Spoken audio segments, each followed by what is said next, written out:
I told them the secret I swore I'd take to my grave. And the room went dead silent. You know that kind of silence that makes your ears ring, like the world has vacuum sealed itself around you. That's what I felt as every pair of eyes in that dim living room shifted toward me. A lamp flickered in the corner like it was struggling to stay alive, casting shaky yellow light over faces that suddenly looked sharper, hungrier, too aware. I could hear my heartbeat over everything, thump, thump, thump, loud enough that I thought someone else might hear it too. I didn't plan to say it. I didn't rehearse it. The words just hit my tongue like they'd been waiting years for their chance to escape. And once they slipped out, there was no stuffing them back down, no pretending it didn't happen. Here's the thing.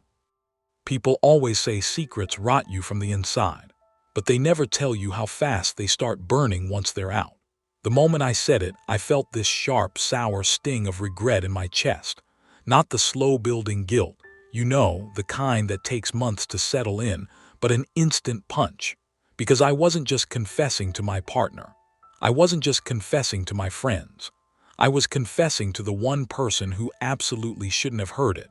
The one person who had something of their own to hide. But I didn't know that yet. The night had started normal enough. Pizza boxes on the coffee table, the faint smell of burnt cheese hanging in the air because my friend Leo had tried to reheat, the slices in the oven and forgotten he put them in. My partner, Mara, was curled at the end of the couch, legs tucked under her, her phone flipped face down like she wanted to prove she was totally present. She always did that when we were around other people, like she needed to perform intimacy more than live it. My friend Talia sat beside me, chewing on the edge of a plastic cup like it was a nervous habit or maybe a quiet attempt to break the tension I didn't realize was brewing.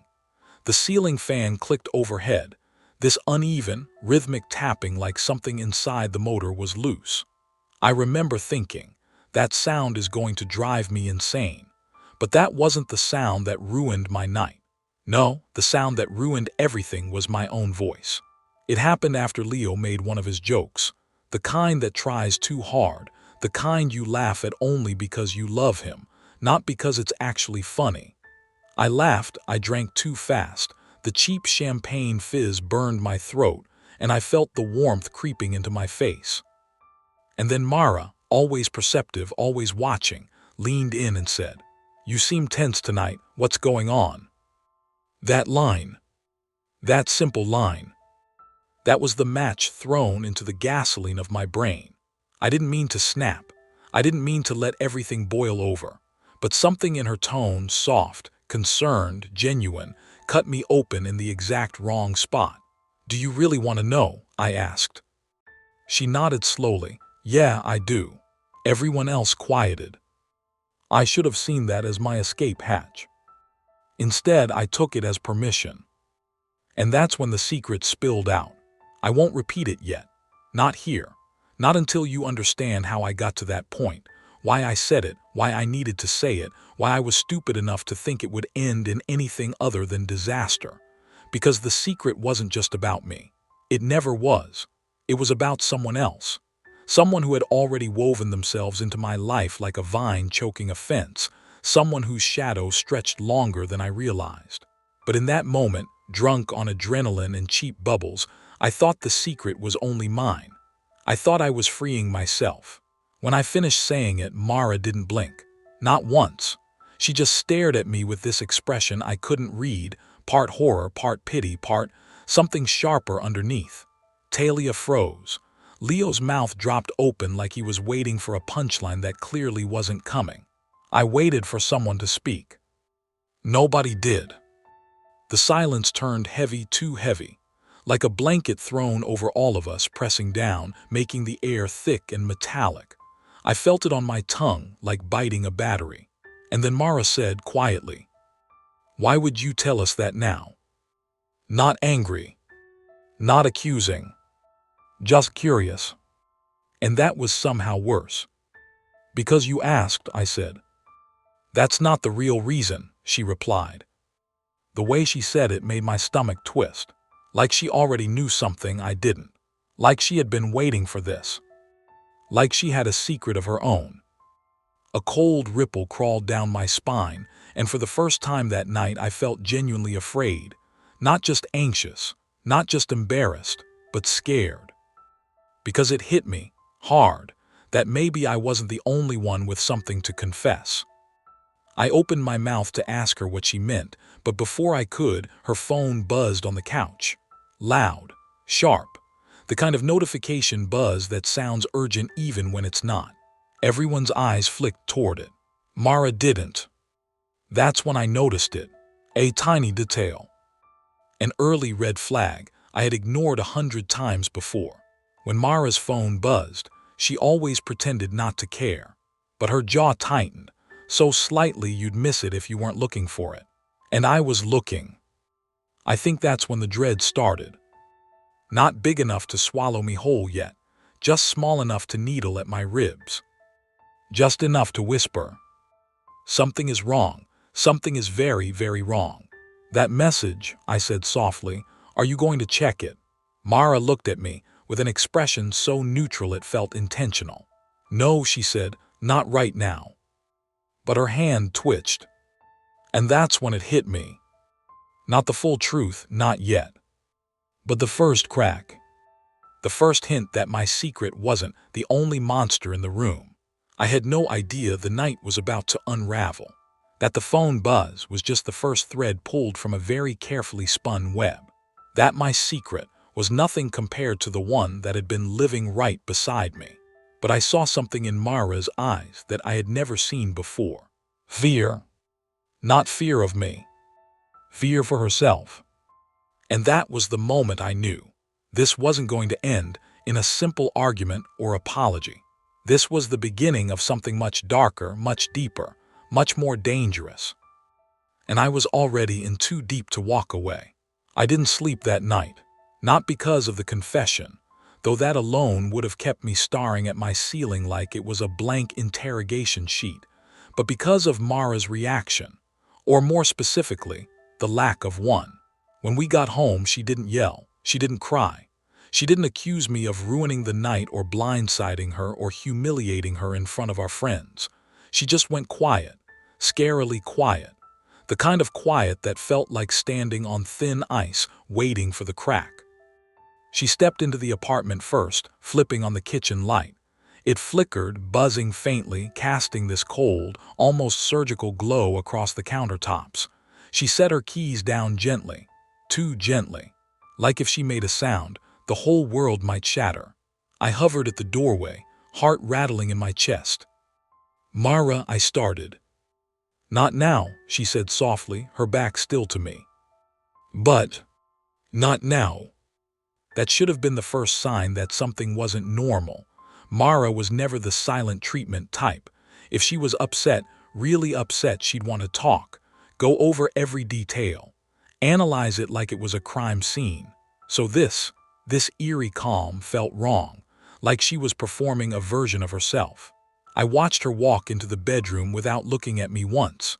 She shut the door behind her, slowly, not slammed, and locked it. Locked it. My stomach dropped. I ended up on the couch with a blanket that smelled like old detergent, staring at the ceiling fan spinning in slow circles, clicking with each rotation. I kept replaying everything. The confession, the phone buzz, the way she looked at me after. Not disgusted.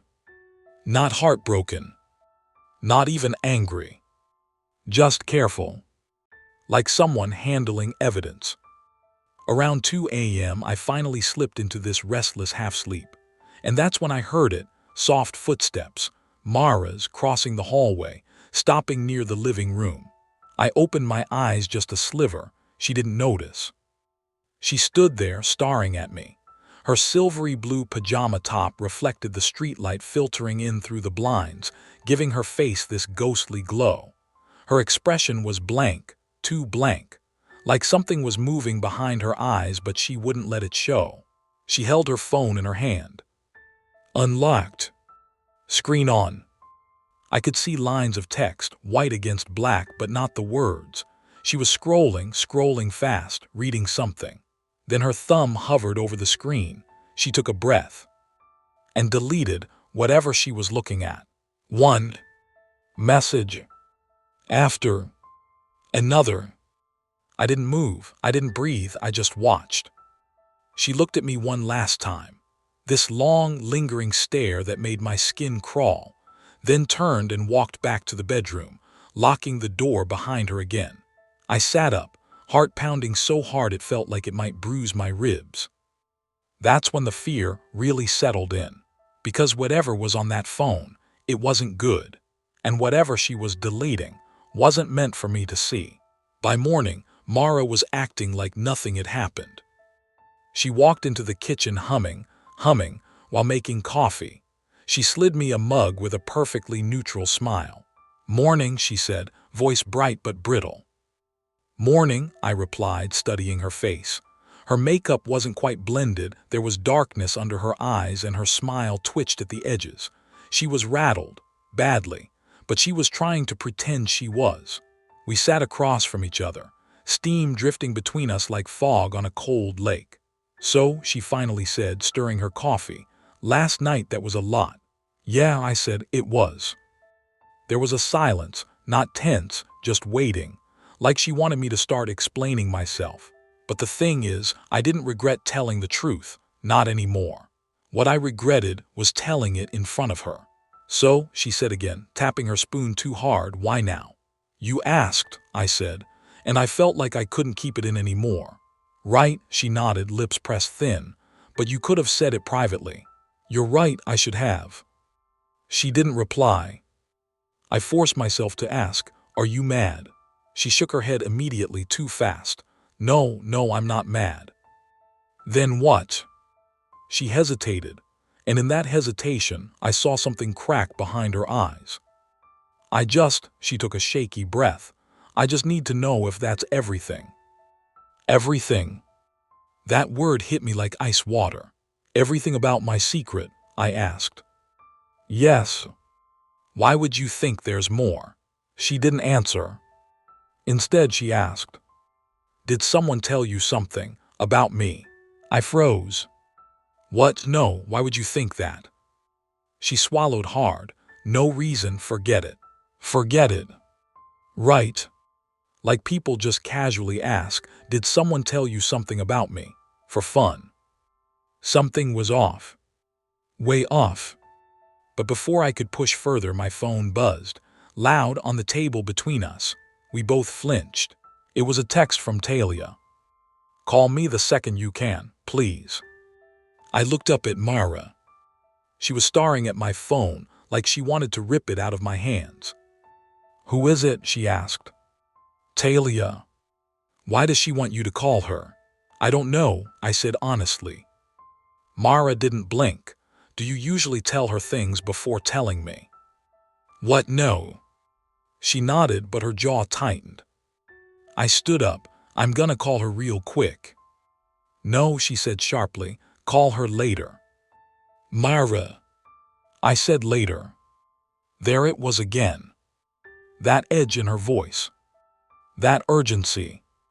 And for a second, just a second, I wondered if she was afraid of what Talia might tell me. That's when it hit me. A heavy, sinking realization. Mara wasn't avoiding a conversation about my secret. She was terrified of me finding out hers. But it didn't fully click until later that afternoon, when I met up with Talia behind the cafe near her apartment. She paced back and forth, pulling at the sleeves of her cardigan. "You scared the hell out of me last night," she said the second she saw me. "Why? Because of what I said?" "No, because of how Mara reacted afterward." My stomach tightened. "What do you mean?" Talia stopped packing. "You didn't see her face when your phone buzzed, or when hers did. She was panicking. That wasn't normal panic. That was something else." "What are you saying?" She lowered her voice. "I'm saying something is going on with her, and I think she's afraid you're about to find out." That sentence settled into my bones. "But that's not even the worst part," Talia added. My breath caught. "What is?" She hesitated, really hesitated, like she was about to open a door neither of us could close again. "After you left the living room," she said slowly, Mara checked her phone, and I saw something she probably didn't realize was visible. I swallowed. What did you see? She looked at me, eyes full of dread. A name, she whispered, one I didn't recognize. And next to the name was a message preview. She paused, voice trembling. It said, "Did you tell them about us?" Everything in me went cold. Us. Us. Mara wasn't scared of my confession. She was scared I'd expose hers. And suddenly the buzzing phone, the locked door, the deleted messages, the strange questions. They all made sense. Except Talia wasn't finished. She leaned in close, voice barely audible. And there was something else. "What?" I whispered. She took a breath. The message before that, the one right above it, it said, "They can never know what we did." I felt the world tilt under my feet. The betrayal I thought I knew. The secret I thought was mine alone. It was nothing. Nothing compared to what Mara was hiding. And I could feel it deep in my gut, that whatever she had done, it wasn't just bad. It was dangerous. Danger is a strange sensation. It doesn't always feel like knives or fire or screaming alarms. Sometimes it's quieter, like the way the air shifts before a storm, or the way your chest tightens before you fully understand why. That's how it felt when Talia told me what she saw on Mara's phone. They can never know what we did. The words dug into my ribs like needles.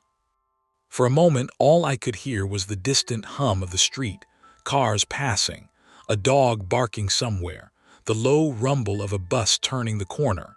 Yet everything felt muted, like someone had wrapped the world in cotton. "Talia," I finally whispered, "are you sure you read it right?" She nodded. Her face was pale, eyes wide and serious.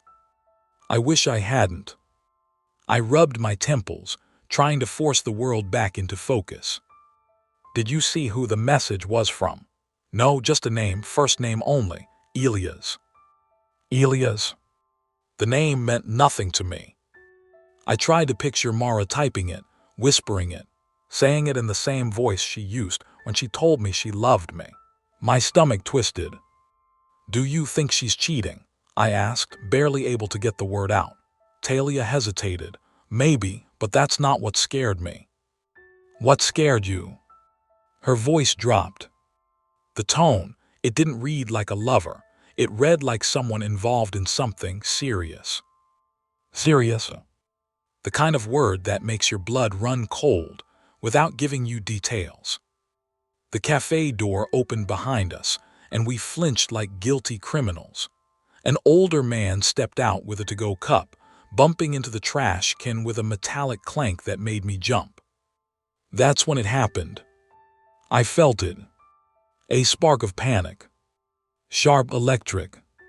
A voice in my head whispering, "You don't know the person you're living with." When I got home, the apartment was quiet. Too quiet. Sunlight filtered through the blinds in thin slashes, cutting across the floor in a pattern that felt almost violent. The air smelled like lavender detergent. Mara had done laundry. She always did laundry when she was stressed, like repetition could keep her brain from unraveling. "Mara," I called out. No answer. I found her in the bedroom, sitting cross-legged on the floor, sorting socks, perfectly folding them into neat pairs. She didn't look up when I entered. "What's going on?" I asked. She kept folding, one pair, then another. "Talk to me," I said. Finally she exhaled, quiet, controlled. "You told them something last night that you never told me." It wasn't a question, it was a statement. "I told you too," I said softly. She shook her head, not the same way. I sat beside her. The carpet felt rough against my palms. "Mara, what's wrong?" Her hand paused mid-fold. She stared at the socks like they were giving her instructions. "Do you ever feel like everything is slipping?" she murmured. "Like your whole life is a glass of water and someone just bumped the table." I froze. "Mara, if something's happening, you can tell me." She finally looked up. And her eyes, God, her eyes, were hollow in a way that scared me. Not sad. Not guilty. Hollow. Like she hadn't slept in days. like she'd been carrying something she wasn't built to carry. "I hate lying to you," she whispered. A chill ran through me. "Then stop," I said. "I can't," her voice cracked. "Not yet." "Why, what's going on? Who is Elias?" I hadn't meant to say it so bluntly. The name slipped out before I could think. And Mara's entire body tensed like I'd hit a nerve with a live wire. "What did you just say?" she whispered. "You heard me." Her breathing grew sharp, quick inhales, shaky exhales. "Who told you that name?" she asked. "Who?" I didn't answer. "What else did they say?" Her voice had lost its calm. "Tell me everything." That's when I realized something terrifying. She wasn't angry, I knew. She was terrified I didn't know enough. "Mara," I said slowly, "what are you involved in?" She pressed her hand to her forehead, like she was in physical pain. "I messed up," she whispered. "I messed up so badly." My pulse pounded in my ears. "What did you do?" Her voice was so low, I almost didn't hear it. "I thought I could fix it before you found out." "Fix what?" She didn't answer. Instead, she stood, crossed the room, and opened her dresser drawer. For a second, I thought she might pull out a note, a photo, something explainable. But she didn't. She pulled out a phone. Not the phone she used every day. A second phone. One I had never seen. A burner phone. My heart dropped straight into my stomach. "Mara," I whispered, "what the hell is that?" She held it with trembling fingers. "I tried to end it," she said. "I really tried." "End what?" Her eyes filled with tears. Not gentle ones, not slow ones, but desperate ones that ran down her cheeks without her even blinking. Then she whispered the words that detonated everything I thought I knew. "I've been talking to him for 8 months." My blood turned to ice. "Talking how?" I asked, but my voice sounded distant, not like my own. "It started as a mistake," she said. "Then it became something else, something I didn't know how to stop." A physical pain stabbed under my ribs. "Are you saying you had an affair?" She shook her head immediately. "No, not like that, not romantic, not." "Then what?" She sank to her knees, clutching the phone. "He helped me with something," she said. "Something I couldn't tell you about, something I never should have done." My chest tightened. "What did he help you with?" She swallowed hard. "The night I told you, I was at my sister." Her voice trembled. "I was." A ladder of dread climbed up my spine. "Where were you?" I whispered. Silence. Then she said it. "I was with him because he had proof of what we did." "We?" I repeated, my voice cracking. She nodded slowly. "Yes," she said, "you and me, both of us, we're both in this." It felt like the floor tilted. Like gravity shifted directions. "What the hell are you talking about?" I demanded. Mara lifted her hand and covered her mouth, like she was trying not to scream or sob or confess more than she intended. "You don't remember," she whispered. "Oh my God, you really don't remember." "Remember what?" Tears spilled over again, her shoulders shaking. "That night," she said, "months ago, the night I said you were drunk and I drove you home." I blinked, confused. "Yeah, I was drunk. I barely remember anything." "That's exactly the problem," she choked out. "You don't remember. You don't remember what happened on the road." The road. The word hit me harder than a punch. "Mara, what happened on the road?" Her hands trembled violently. "We hit someone," she whispered. My entire body went cold. "We what?" "You passed out. You don't remember it, but I do. I remember everything." I felt the room spin. The walls. The floor. The air. I couldn't breathe. "We left," she said, voice breaking. "We panicked and we left, and someone saw us. Someone filmed us." She held up the burner phone. "And that's who Elias is." I stared at her, numb, disbelieving, nauseous. "He's been blackmailing me," she said. "For 8 months." My heart dropped. But Mara wasn't done. She leaned forward, gripping my wrist. "And the worst part," she whispered. "He says he's coming tonight." My vision blurred. "For what?" "For us," she said. "Because he thinks we told someone the truth." And that's when she added the sentence that shattered everything left inside me. "But that wasn't the real truth." Her voice cracked. "I haven't told you the worst part yet." When someone tells you there's a worst part, your brain scrambles for footholds, anything to anchor the rising panic.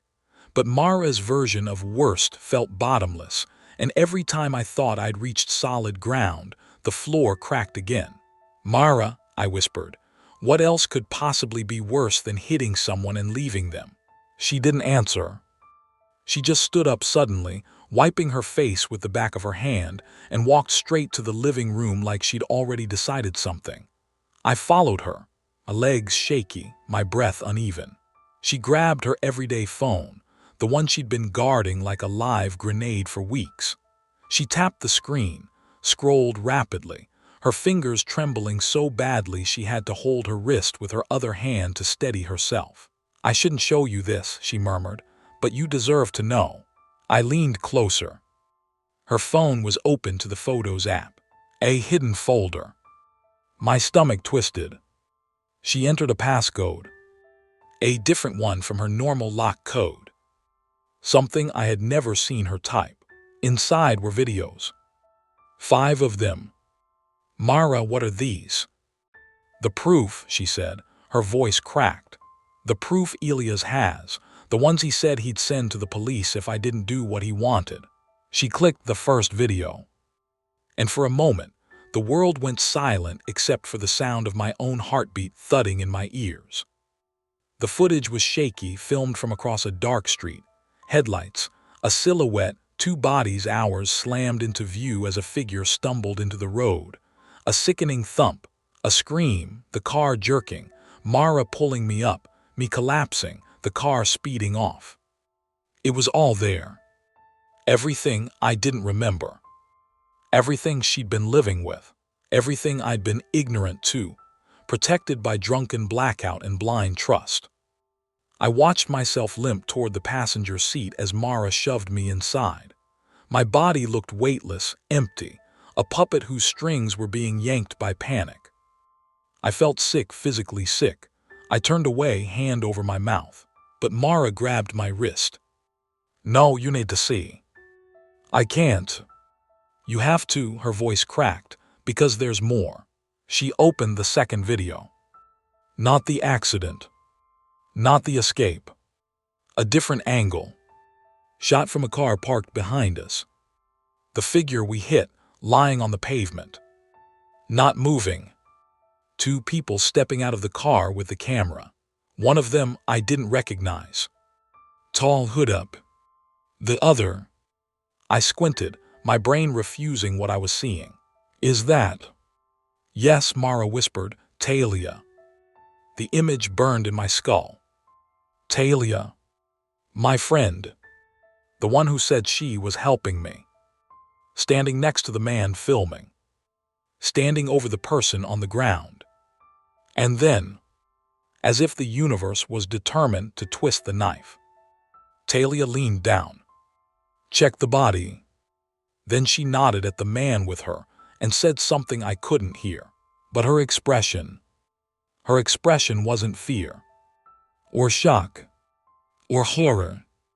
It was cold. I stumbled backward, almost tripping over the coffee table. "Mara, no, that can't be right. That has to be fake." "It's real," Mara whispered. "I've watched it hundreds of times, trying to figure out why she was there, why she never told us, why she pretended she knew nothing." My thoughts were spiraling, colliding, splintering. Talia was there. Talia knew. Talia lied. No, I couldn't process that yet. I backed into the wall and braced myself. "What else?" I choked out. "What else is in those videos?" Mara opened the third. This one was a close-up of her and Elias, in a dimly lit parking garage. She was crying, he was. He held his phone out, showing her something. Another angle of the accident, maybe. She grabbed his arm, pleading, clearly panicking. He smirked, actually smirked, like he enjoyed watching her break. He told me, Mara whispered, that if I didn't send him money every month, he'd show the police everything. He said you were a liability because you didn't remember anything. He said you'd confess immediately. I trembled. So you paid him? She nodded, shame heavy on her shoulders. It started small, she said. Then he wanted more information, access, photos, things I didn't want to give, but I didn't know what else to do. What information? I asked. She hesitated again, the kind of hesitation that comes right before a truth too big to swallow. He wanted information about you. That sentence felt like a slap. Me, I whispered. Yes. Why? Her voice cracked into a whisper. Because he said you were connected to the person we hit. I felt my breath stop. I what? He said you knew them before, somehow, and that he wanted to know what you'd say if you found out the truth. My mind spun. I didn't know anyone who matched that description. I didn't know how Elias could even make that claim. It didn't make sense. Unless I didn't remember that night for more reasons than alcohol. A chill slid down my spine. Mara, I whispered, what aren't you telling me? She shut the phone, breath quickening. I've been trying to figure that out, she said. For months, I've gone through your messages, your old photos, your receipts from that night, everything. You went through my stuff.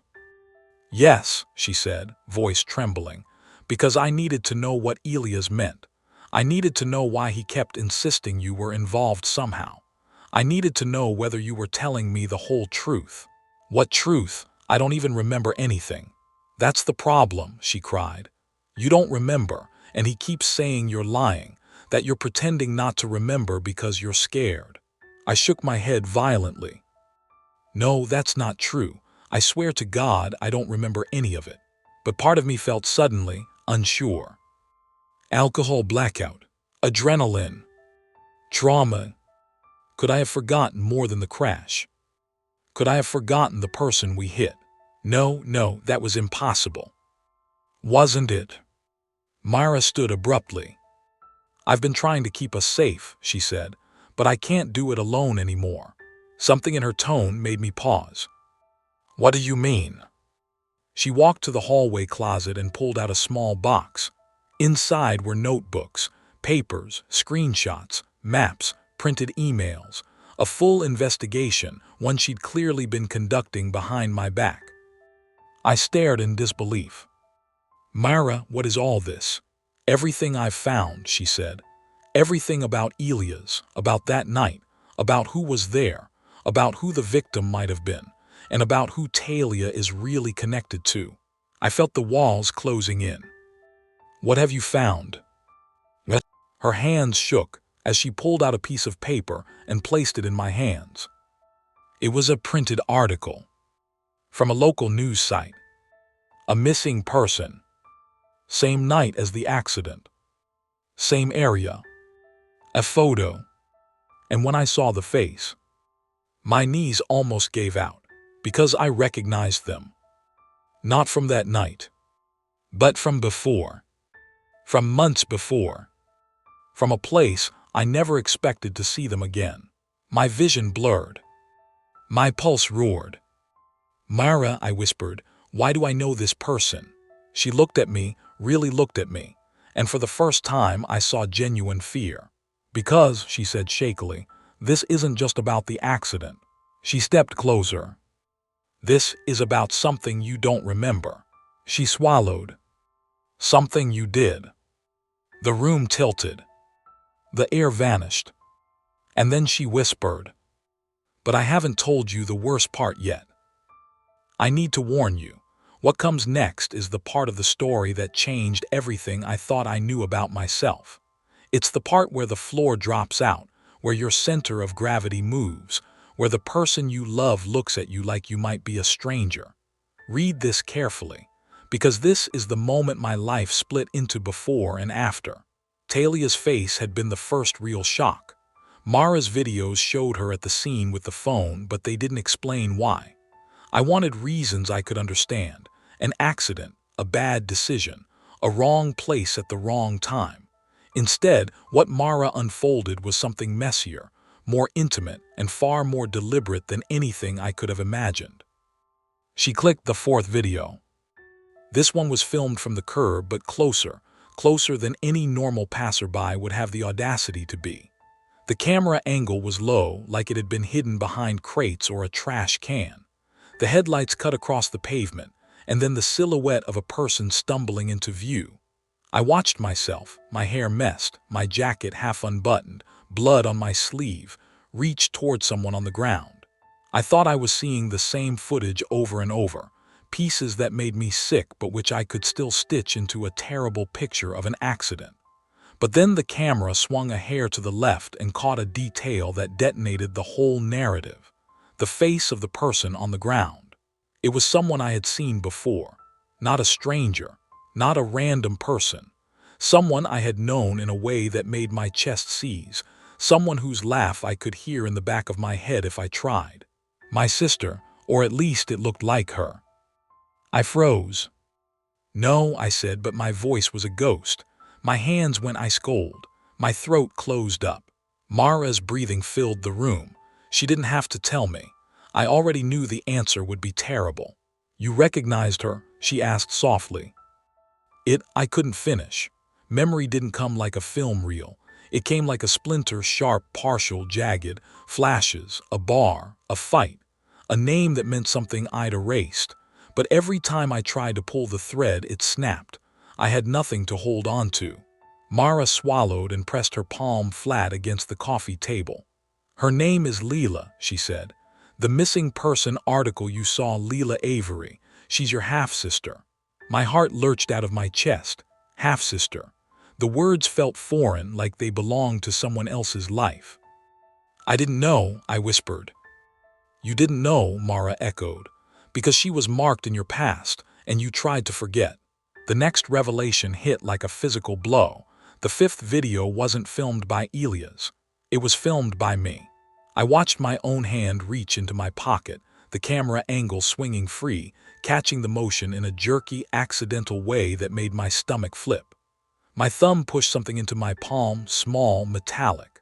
The camera shook as I stood, and in the reflection off the car's bumper, I saw my face lean close to the stranger's. I heard myself murmur, maybe a word of apology, maybe something else, but the audio was scrambled.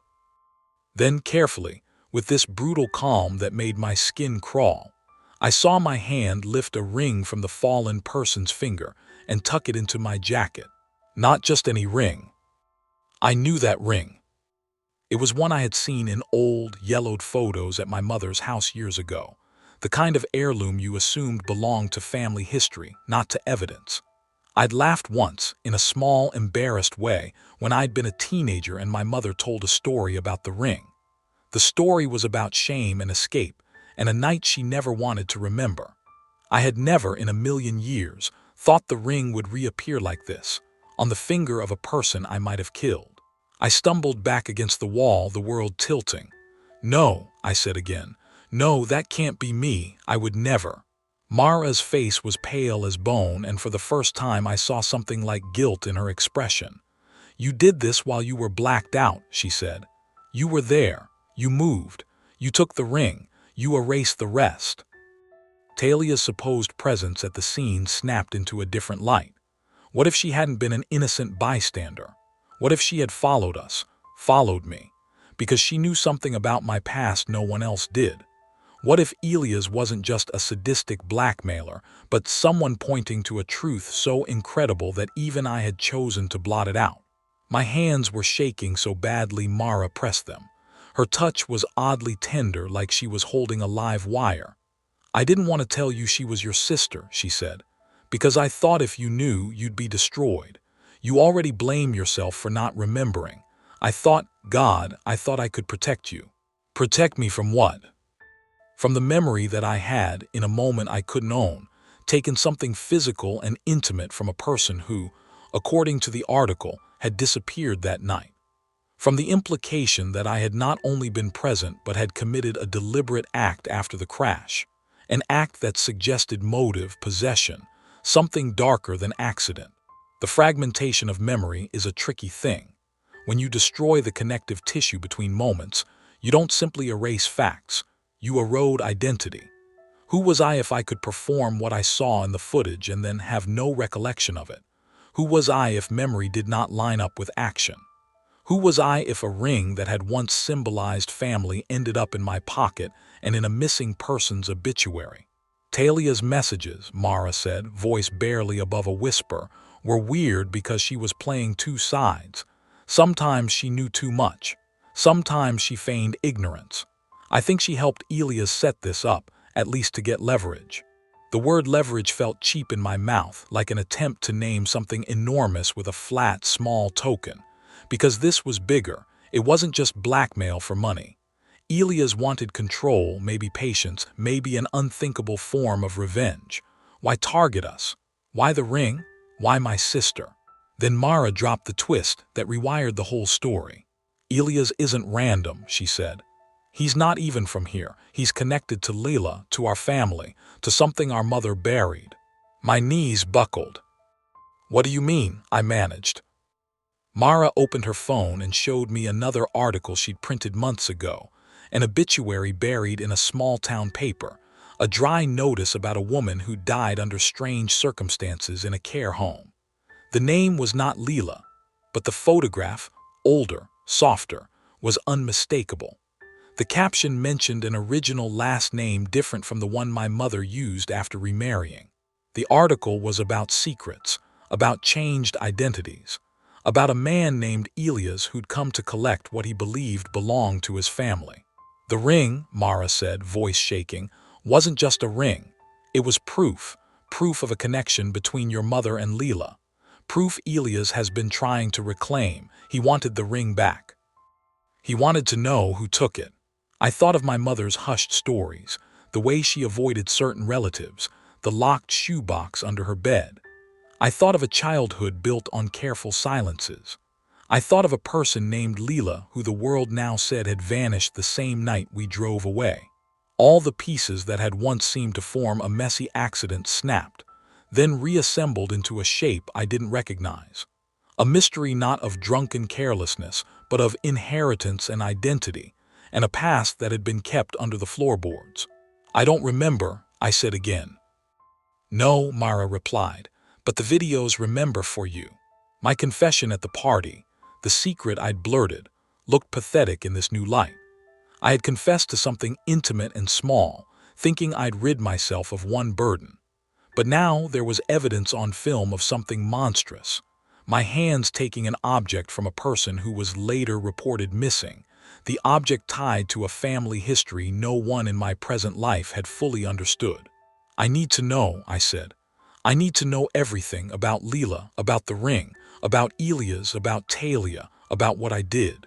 Mara looked at me like she was deciding whether to throw open a door that might swallow us both. Her eyes were wet but fierce, resolute. There's one more file, she said, one I haven't watched. My pulse hammered. What is it? She hesitated a beat too long. Then she tapped the screen. The final file was named with a date 2 months before the accident.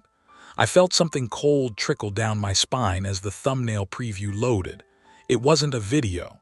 It was a photo, one small image.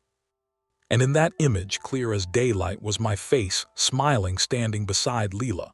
She had that same ring on her hand. She was alive. Beside her stood someone else, Talia, grinning as if they were sharing a secret joke. And in the corner of the photo, almost as an afterthought, stood a man shadowed in the background, watching. He raised a hand in a casual wave. It was Elias. I dropped the paper. The room tilted. Mara's whisper came slow and unreadable. We're not just looking at an accident. We're looking at choices. And someone wants those choices to disappear. I backed away, lungs burning, because the last thing I wanted was to keep walking into a truth I couldn't walk back from. Mara stepped forward and, for the first time that night, I saw the steel underneath the fear. "Tonight," she said, voice so low it was almost a breath, "Elias said he's coming, to collect what he believes is his, to make sure the past stays where it belongs." My throat tightened around a single question that felt like a blade. "If he comes, what will he find?" Mara's face was unreadable. "He'll find us," she said, "together." And then, softer, as if she were telling herself something that might keep her steady. But that wasn't the real truth. The phone buzzed in the other room, soft, insistent, the same kind of notification that had started all of this. I looked at Mara, she looked at me. For a second everything held, not peace, not safety, but a fragile, fragile truce. Then the doorbell rang. Hard, insistent. 3 sharp knocks that sounded like someone forcing the world open. I went cold. Mara mouthed, "Don't answer." I heard footsteps on the stairs. And then a voice from below, a man's voice calling my name. It was Elias. He had arrived earlier than she said. He was already inside the house. And for a terrifying, sickening second I realized I had asked to know the truth. I had begged for the videos. I had scratched at the scab. Now the wound was open. And something I had never suspected was about to walk through our door. The voice echoing up the stairwell didn't sound like a stranger calling for a lost pet or checking an address. It sounded like someone who had rehearsed my name, someone who had memorized its weight, someone who had waited. "Open the door," he called. "I know you're both inside." Mara grabbed my wrist, her nails digging into my skin. Her breath came fast, hot, shallow, panicked, but her voice stayed low, tight. "Do not go down there." For the first time since she'd started unraveling the truth, I heard something new in her tone, pure, bone-deep terror. Not fear of consequences, not guilt, not anxiety. Fear of him. Another 3 knocks shook the door downstairs, harder this time, almost impatient. I whispered, "We should call the police." "We can't," Mara said.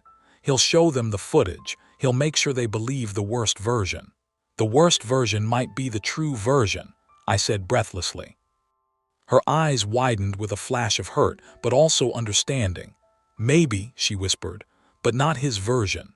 The footsteps below shifted. I heard a creak, the sound of him leaning close to the door. Then, "Last chance." He didn't sound angry. He sounded thrilled. Mara pulled me toward the kitchen, toward the back staircase that led down into the laundry room. "We go out the back," she whispered. "But if we run?" "He already thinks we're guilty. Running doesn't change anything. And staying does." She stopped, her chest heaved.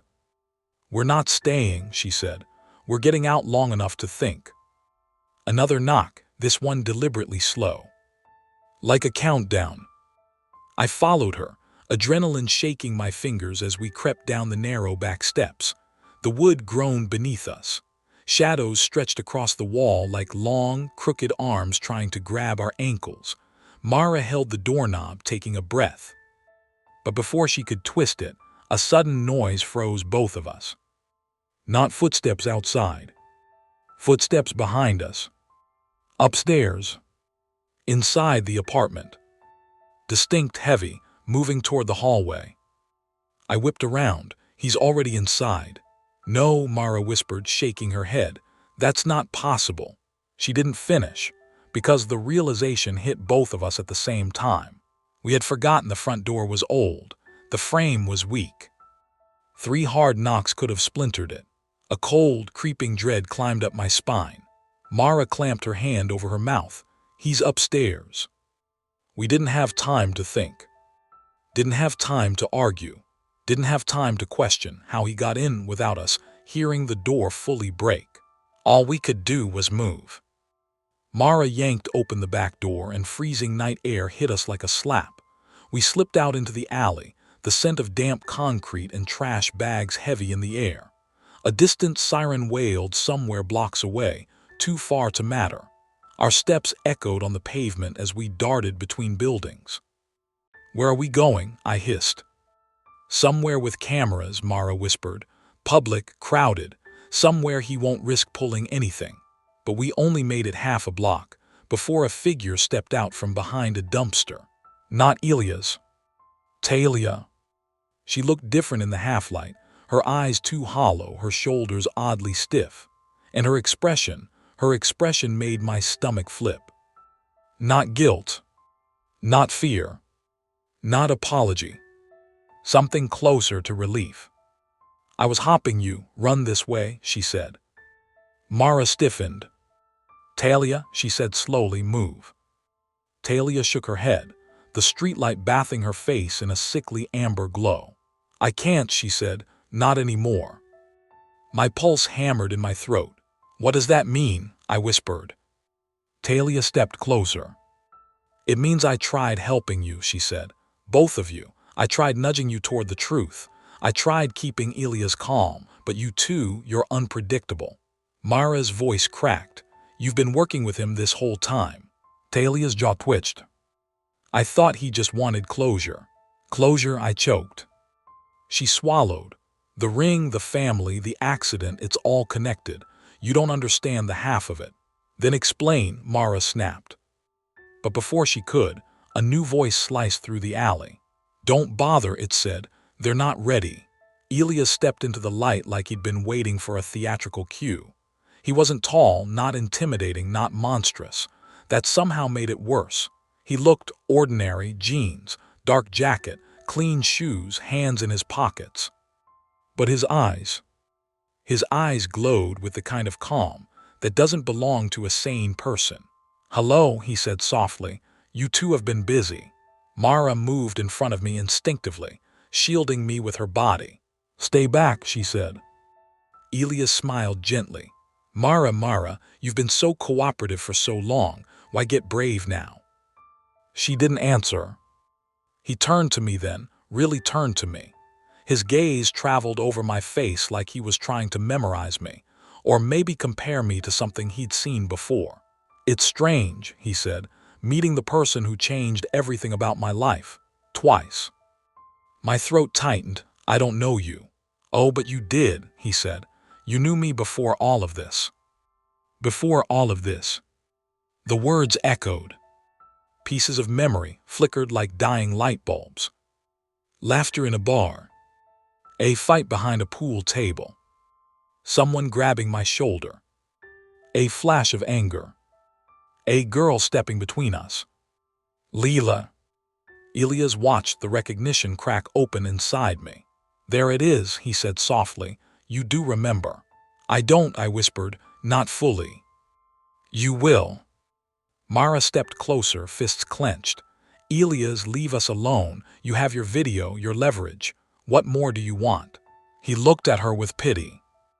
Actual pity. "I never wanted the footage," he said. "I never wanted money. I wanted the truth." "About what?" I whispered. His gaze sharpened. "About why you were with her that night."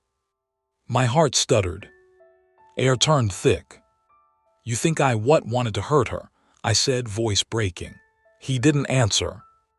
Instead, he reached into his pocket and slowly pulled something out. A ring. The ring. But not the one we'd seen in the video. Another one. The matching pair. He held it out between two fingers, letting the alley light catch on the metal. "This," he said, "was hers too. She kept it hidden from everyone, even me." He stepped closer, and Mara grabbed my arm. Elias raised the ring like a judge, raising a verdict. "She gave it to you," he said, "before everything happened." My breath stopped. "No," I whispered.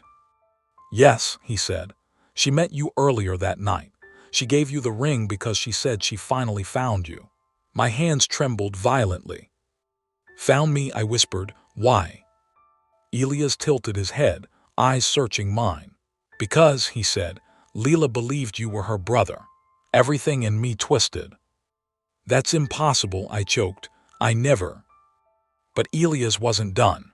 "And she believed," he continued, "that your mother hid you from her for years." The alley spun sideways. Mara's grip tightened painfully around my wrist. Talia looked away, like this part was too heavy even for her. But Elias stepped closer, voice low and reverent. "She thought she finally found you." he whispered, and she wanted to know why you never looked for her. The world broke open. Sound disappeared. Color drained out. And then he added, quietly, almost tenderly, "But the real truth, the part none of you know." He slid the ring into my palm. "Leela wasn't the one you hit that night." My pulse stopped. He leaned in. "She was the one who saved you." His words didn't hit all at once. They sank slow, poisonous, impossible. "Leela wasn't the one you hit that night. She was the one who saved you." The alley blurred around me, dumpsters, brick walls, dark sky smudged with streetlight glow, everything smeared into nothing as that sentence replayed in my skull. My knees gave out, and I slid down the wall, the cold concrete scraping through my jeans. "Mara," I breathed, but I couldn't finish. My voice cracked on empty air. She knelt beside me, her hands cupping my face, her eyes full of fear and something else, grief. A deep, exhausted grief that had been living inside her for months, maybe longer. Elia stepped back. Giving us space like this was a conversation, instead of the collapse of our entire reality. "You don't remember the night before the accident, do you?" he said softly. I didn't. Not clearly.